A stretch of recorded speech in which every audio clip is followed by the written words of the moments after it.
BPSC की ये जो वैकेंसी आई है एईडीओ यानी कि असिस्टेंट एजुकेशन डेवलपमेंट ऑफिसर, बहुत ही बढ़िया वैकेंसी है। सिर्फ इसमें ग्रेजुएशन मांगा है, सिर्फ इसमें एक स्टेज है, सिर्फ प्रीलिम्स होना है, ना इसका कोई मेंस है ना इसका कोई इंटरव्यू है, और सिर्फ ग्रेजुएशन इसकी एलिजिबिलिटी मांगी है। जिन लोगों ने भी इसका फॉर्म भरा है उनके लिए गोल्डन अपॉर्चुनिटी है भाई। 9.7 लाख लोगों ने फॉर्म भरा है इसका। सिर्फ एक आपका स्टेज का पेपर देने हैं और उसी से सीधा एग्जाम आपका क्लियर हो सकता है। पोस्ट का नाम क्या है? सहायक शिक्षा विकास पदाधिकारी। ये इक्विवेलेंट है जैसे आप यूपीपीएससी आयोग का देखते हो बीईओ वाला, ब्लॉक एजुकेशन ऑफिसर, खंड शिक्षा अधिकारी, जिसकी पहली वैकेंसी 2019 में आई थी और जो अभी फिर से आने वाली है यूपीपीसीएस वाली, जिसमें पिछली बार जो वैकेंसी आई थी 300 के आसपास पोस्ट थी, उसमें से करीबन 110 सिलेक्शन सिर्फ स्टडी फॉर सिविल सर्विसेज से हुए थे। कोई भी यूपी वगैरह में कहीं भी आप किसी ब्लॉक में हो, अपने जो भी बीईओ वगैरह हो उनसे जरूर पूछिएगा एससीएस का नाम। वो कहीं ना कहीं प्री या मेज कोई ना कोई इनिशिएटिव एससीएस से पढ़े ही होंगे। अब ये एईडीओ का हमारे पास बहुत सारी डिमांड आई तो फाइनली हम इसको पूरा एक बार डिकोड करते हैं। सिलेबस क्या, बहुत सारे फ्री इनिशिएटिव भी हमने इसके लिए प्लान किए हैं आपके लिए। पूरा सिलेबस इसमें कवर करवाएंगे study for civil services channel पे। कई सारे फ्री इनिशिएटिव भी चलाएंगे, बहुत सारे एमसीक्यू बैंक भी देंगे हम आपको। और प्लस अगर आपकी कोई और डिमांड है, कोई कमेंट है, कोई सजेशन है, कुछ करवाना चाहते हैं स्टडी फॉर सिविल सर्विसेज में फ्री में, और आप कमेंट करके जरूर बताइए। चलो पैटर्न वगैरह देखते हैं इसका क्या क्या चीजें हैं।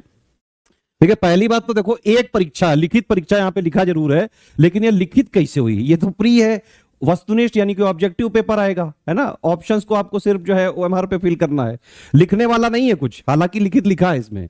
तो एक ही परीक्षा है इसमें। हाँ, ये जरूर है कि कट ऑफ तो जो जाएगा जाएगा, लेकिन आपको हर जो भी कैटेगरी के हो आपको एक मिनिमम क्वालिफाइंग मार्क्स लाने ही पड़ेंगे, अदरवाइज आपको जो है सिलेक्ट नहीं माना जाएगा। और कट ऑफ किसी भी कीमत पे 50-60% से नीचे नहीं रह सकता है। तो मेरा तो मानना यही है कि अगर आप लोग अभी से 75% या 70% पे टारगेट करोगे बेटा, है ना, स्टडी फॉर सिविल सर्विसेज को स्ट्रिक्टली फॉलो करोगे, यानी कि ऑफिशियल जो इसका सिलेबस है, लेटेस्ट एंड पैटर्न जिस तरह से बीपीएससी आयोग का चल रहा है, अभी जैसे पेपर पूछा था बीपीएससी ने पीटी वाला, है ना, तो ध्यान रखिएगा पैटर्न कुछ उसी तरह का है। ये कॉन्सेप्ट भी आपको पढ़ने पड़ेंगे, फैक्ट भी पढ़ने पड़ेंगे, अंडरस्टैंडिंग भी बनानी पड़ेगी। उतनी चीजें जितनी एईडीओ के लिए जरूरी है वो सब कुछ करना पड़ेगा। 75% टारगेट रखो, आराम से एक पेपर निकल सकता है। बाकी क्वालिफाइंग मार्क्स हैं सारे कैटेगरी के लिए। अगर आप सामान्य वर्ग के हैं 40% लाने हैं, पिछड़ा वर्ग वालों को 36.5% लाने हैं, अत्यंत पिछड़ा वालों को 34% लाने हैं, एससी एसटी महिला दिव्यांग वगैरह को 32% मिनिमम लाने ही है। इससे ऊपर ही कट ऑफ बनेगा। कट ऑफ आप ये टारगेट रखो 75% अगर करोगे 60% के आसपास ही बन सकता है। उतने भी ले आओगे तो काफी चांसेस हैं बन जाने के। ये पैटर्न है भाई, देख लो एईडीओ का।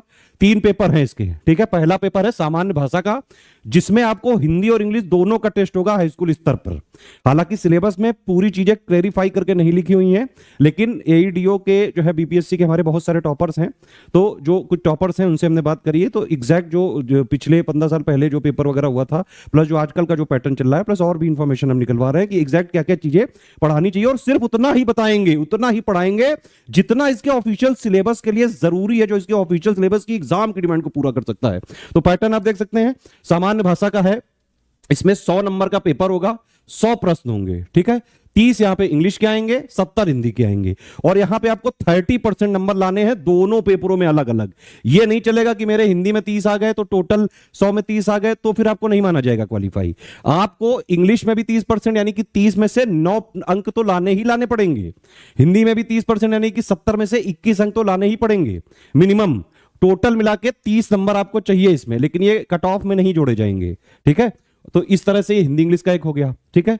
सामान्य अध्ययन जीएस वाला है बीपीएससी का, जो अभी पैटर्न चल रहा है। बीपीएससी का सिविल वाला जो पेपर है ना, सिविल सर्विसेज वाला आप कह सकते हैं, बिहार सिविल सर्विसेज वाला, है ना, तो वो वाला पूरा इसमें जो है ऑब्जेक्टिव वाला वैसे ही जीएस है पूरा, सारे वही कॉमन टॉपिक्स हैं जो बीपीएससी का है। तो 100 नंबर का ये वाला पेपर है, 2 घंटे का ये होगा, ये 2 घंटे का है। एप्टीट्यूड वाला है इसमें भी 100 क्वेश्चन है, 100 नंबर का है, 2 घंटे का है ये, ठीक है। तो ये पैटर्न है। अब आप देख सकते हैं प्रत्येक प्रश्न 1 का है, ठीक है, 1 नंबर का है, और 1/3 निगेटिव मार्किंग है। बिल्कुल जैसा बीपीएससी पीटी होता है सेम जीएस का पैटर्न है इसमें, वैसा ही क्वेश्चंस आ सकते हैं, निगेटिव मार्किंग भी वैसी ही है। सामान्य भाषा के देखिए लिखा हुआ है साफ साफ क्वालिफाइंग होंगे, और जिसमें से प्रत्येक में न्यूनतम लाने पड़ेंगे 30%, समझ गया ना। तो अलग अलग ये देखिए लिखा हुआ है साफ साफ, सामान्य अंग्रेजी हिंदी में अलग अलग न्यूनतम अंक प्राप्त होने पर ही अन्य पत्तों का मूल्यांकन किया जाएगा। समझ में आ गई बात? तो सब में आपको पास होना उतना जरूरी है। 30% तो ला ही दोगे यार, 60-70%, 75 का टारगेट रखोगे, 30% आराम से आ जाएंगे।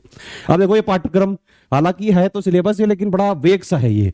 इसमें लिखा हुआ है अंग्रेजी और हिंदी के प्रश्न इस तरह से होंगे कि अभ्यर्थी की भाषा संबंधी प्रयोग की समझदारी की जांच की जा सके। तो एक नॉर्मल लेवल पे पेपर होगा, बहुत कोई टफ इंग्लिश यहाँ चाहिए भी नहीं। बिहार में वैसे भी कौन से जो है ऑफिसर वगैरह इंग्लिश बोलते हैं।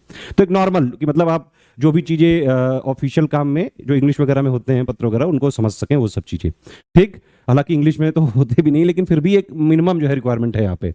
जीएस का देख लो भाई, वही विज्ञान, ठीक है, साइंस है इसमें, करंट अफेयर है ना, भारत का इतिहास है, बिहार के इतिहास की प्रमुख विशेषताएं, सामान्य भूगोल है, बिहार के प्रमुख भौगोलिक प्रभाग हैं, यहाँ की बिहार की नदियां हैं, भारत की राज्य व्यवस्था यानी कि पॉलिटी भी है इसमें, अर्थव्यवस्था यानी कि इकोनॉमी भी है इसमें, है ना, आजादी के पश्चात भारत की अर्थव्यवस्था के प्रमुख परिवर्तन, वही जो है मतलब फ्रीडम के बाद बिहार में क्या क्या चेंजेस हुए, भारत का राष्ट्रीय आंदोलन हो गया, बिहार में बिहार का क्या जो है योगदान रहा भारतीय राष्ट्रीय आंदोलन में। तो मोटा मोटा जीएस जो है वो बीपीएससी वाला ही है पूरा। ठीक है, तो ये वाले की आप तैयारी बीपीएससी वाले तो कर ही रहे हैं, बाकी जो स्टेट पीसीएस वाले लोग हैं उन्होंने भी अगर भरा होगा तो फायदे में ही रहोगे। ठीक है, एप्टीट्यूड से रिलेटेड ये वाले प्रश्न आएंगे। अब देखो बीपीएससी में भी हर साल 10 प्रश्न तो आते ही है ना एप्टीट्यूड के, बस यहाँ पे जो है 100 प्रश्न आ जाएंगे, है ना, इस तरह से है ये। तो ये है पूरा। और इसमें देखिए लिखित परीक्षा एक ही है, प्री वो वाला पेपर हो गया है ना, उसके बाद सीधा दस्तावेज सत्यापन यानी कि डॉक्यूमेंट वेरिफिकेशन है, कोई और स्टेज नहीं है। मेधा सूची यानी मेरिट लिस्ट बनेगी, सिर्फ लिखित परीक्षा यानी कि ऑब्जेक्टिव, यहां के लिखित मतलब ऑब्जेक्टिव के पेपर के हिसाब से। ठीक है, और एक चीज और है कि भाई यहाँ पे मान लो अगर सेम सेम मार्क्स आ गए, किसी के सेम एज भी हो गई, तो जिसका अल्फाबेट पहले आएगा उसको सब यहाँ पे दिया जाएगा प्रेफरेंस। बाकी इस विज्ञापन के अंतर्गत लिखित परीक्षा हेतु कोई पुनर्मूल्यांकन का प्रावधान नहीं है, तो ओएमआर वगैरह को पुनर्मूल्यांकन नहीं कराया जा सकता है। इसका क्या संदर्भ है वो आप समझ सकते हैं खुद। बाकी बीपीएससी का एईडीओ का कंप्लीट कोर्स हम लाए हैं भाई 999 में, सिर्फ पूरा जीएस, पूरा हिंदी, पूरा इंग्लिश, पूरा एप्टीट्यूड, जितना एईडीओ के एग्जाम के लिए जरूरी है वो सब हम इसमें कराएंगे। अगर आपको सिर्फ जीएस चाहिए, क्योंकि जीएस के लिए हमारा काफी ज्यादा फेमस है, तो 800 का मिलेगा आपको, क्योंकि जीएस का ही वेटेज सबसे ज्यादा है ना। प्लस जो कंप्लीट टेस्ट सीरीज का कोर्स है, अगर आपको पूरे चारों का करना है तो 20 टेस्ट सीरीज देंगे हम, 10 जीएस की देंगे, 5 जो है एप्टीट्यूड और हिंदी इंग्लिश वाले पेपर की देंगे, है ना। तो वो 499 का है। सिर्फ जीएस का टेस्ट सीरीज का लेना है तो 399 का है। टेलीग्राम में हमारा ग्रुप इसका चालू हो चुका है, टेलीग्राम में भी आप ले सकते हैं, है ना, और ज्ञान सर एडुकेशन ऐप में भी ले सकते हैं। बस ये है कि ऐप में अगर आप लेंगे तो क्विज नहीं मिलेगी, तो जो लोग ऐप में ले चुके हैं वो लोग क्विज के लिए अलग से पेमेंट करके बीपीएससी एईडीओ के जो है आप पेड क्विज में अलग से जुड़ सकते हैं। तो ये अगर टेलीग्राम में आपको ज्वाइन करना है, इसकी जो है हमारे नंबर्स जो है ये 8564880530, 75238644559696066089, इनसे आप डिटेल्स मांग लीजिएगा। वो जो है आपको पूरा पिक वगैरह और वीडियो वगैरह दे देंगे लिंक, उसमें जो है आप यहाँ पे पेमेंट कर सकते हैं। 3 यूपीआई आईडी में कर सकते हैं, 2 क्यूआर कोड में कर सकते हैं। बस ये ध्यान रखिए, इस क्यूआर कोड में कर रहे हैं तो study for civil services @IDFC bank लिखा आना चाहिए। इस क्यूआर कोड में कर रहे हैं तो SCS ज्ञान प्राइवेट लिमिटेड @ICICI लिखा आना चाहिए। ठीक है, पेमेंट करने के बाद आपको अपनी 5 इंफॉर्मेशन, पूरा नाम, Telegram number, group name, payment proof, place, ये 5 चीजें हमारे इन नंबर पे व्हाट्सएप करनी है। देखिए सिर्फ हमारे यही 3 ओरिजिनल ऑथेंटिक जेन्युइन नंबर हैं, इन्हीं पे हमारा जो भी जीएस प्लस जो है हिंदी इंग्लिश एप्टीट्यूड का जो भी है सब इन्हीं पे मिलेगा सिर्फ। ठीक है, ये जरूर ध्यान रखें।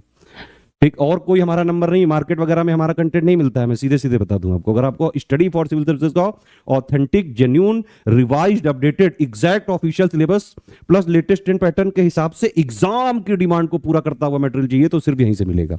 ठीक है, तो इसमें फाइनल जो सिलेक्शन होगा आपका वो जीएस के 100 नंबर और एप्टीट्यूड के 100 नंबर 200 नंबर में से मिला के होगा। ठीक है, इसके लिए अगर आपने स्टडी फॉर सिविल सर्विसेज का कोर्स लेके स्ट्रिक्टली टोटल कोर्स ले लीजिए, टेस्ट सीरीज ले लीजिए, एग्जाम तक फॉलो कर लीजिए पूरा। अगर आपने स्ट्रिक्टली फॉलो कर लिया, जितना हमने दिया वो पढ़ लिया, प्रैक्टिस कर ली, पेड क्विज लगा ली, टेस्ट सीरीज लगा ली, पेड क्विज में डेली प्रैक्टिस कराएंगे, टेस्ट सीरीज में पूरे सिलेबस का निचोड़ करके देंगे। ठीक है, सिलेबस को हम 3 आयाम पे खत्म करते हैं। सबसे पहला है कि सिलेक्शन मटेरियल, जो ऑफिशियल सिलेबस में जितना लिखा हुआ है, जितना एग्जाम की डिमांड के लिए पढ़ना जरूरी है, वो सब पढ़ने के लिए हम दे देते हैं आपको सिलेक्शन मटेरियल, बिल्कुल रिवाइज और अपडेट करके देते हैं। प्लस आगे के अपडेट्स भी आपको मिलते रहेंगे, करंट अफेयर और जो भी जिस मटेरियल में अपडेट हुआ। तो पढ़ने वाला पार्ट आपको इससे करना है। फिर इसी पूरे सिलेबस को हम पेड क्विज में मोस्ट एक्सपेक्टेड क्वेश्चन कराते हैं, इजी टू मॉडरेट लेवल वाले। तो पेड क्विज में डेली प्रैक्टिस करते जाना है। फिर इसी पूरा सिलेबस जो है आपका उसको हमारी टेस्ट सीरीज टीम जो है पूरी टेस्ट बनाती है, वो इस तरह से बनाती है कि पूरे सिलेबस का निचोड़ उसमें रख दिया जाए लेटेस्ट जो अपडेट्स हैं उनके साथ। तो अगर आप सिलेबस को 3 आयाम पे खत्म करके पढ़ेंगे, जितना एससीएस में दिया गया है सिलेक्शन मटेरियल वाला ग्रुप ज्वाइन करके उसको आप फॉलो कर लो, पढ़ लो पूरा, वही चीज डेली प्रैक्टिस करते जाओ, एक हैबिट बन जाएगी आपकी।